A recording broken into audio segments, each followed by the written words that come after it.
today's Almost a Daily Devotional. We're in Jeremiah chapter 31, and we're going to start with the first verse, and it goes like this. At that time, declares the Lord, I will be the God of all the families of Israel, and they will be my people. The Lord proclaims, the people who survived the sword found grace in the wilderness. As Israel searched for a place of rest, the Lord appeared to them from a distance. I have loved you with a love that lasts forever. And so with unfailing love I have drawn you to myself. Again I will build you up, and you will be rebuilt, Virgin Israel. Again you will play your tambourines and dance with joy. Again you will plant vineyards on the hills of Samaria. Farmers will plant and then enjoy the harvests. The time will come when the watchmen shout from the highlands of Ephraim, get ready, we're going up to Zion, to the Lord our God. The Lord proclaims, sing joyfully for the people of Jacob. Shout for the leading nation. Raise your voices with praise and call out. The Lord has saved his people, the remaining few in Israel. So this passage in Jeremiah comes as part of what's called the Book of Consolation, or in the translation I just read from, it's called the Book of Comfort.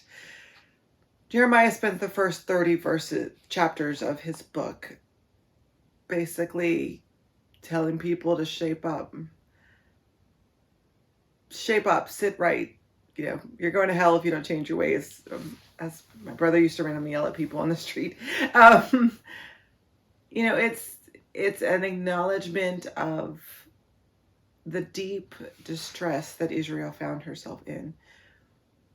It was no longer a place where they found joy.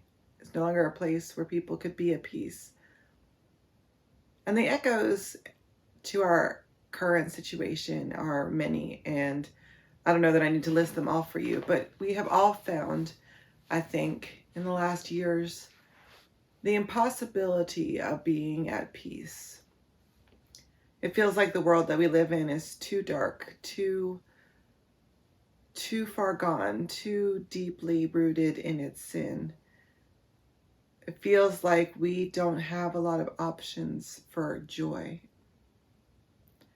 And so Jeremiah tells his people that grace, God's grace, comes to us most clearly in the middle of the night.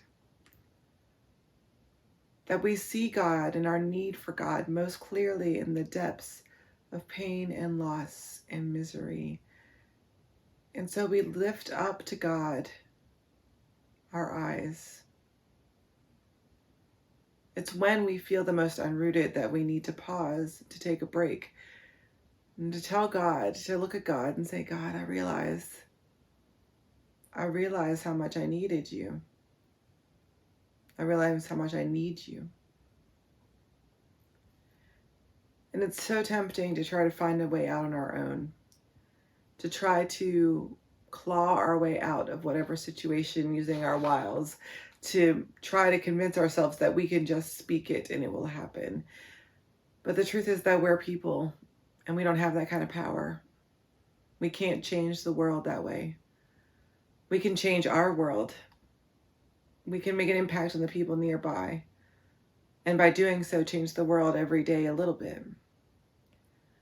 But we can't change the night into day, no matter what we say or how many candles we light or how many prayers we pray.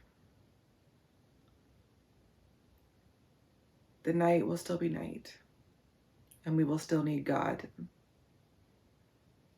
So maybe the night, the unrootedness, the lack of peace, brings with it a little bit of humility and a little acknowledgement that the light that we need, the light that shines most clearly in the darkness, the light we need is there, is always there, and has always been there.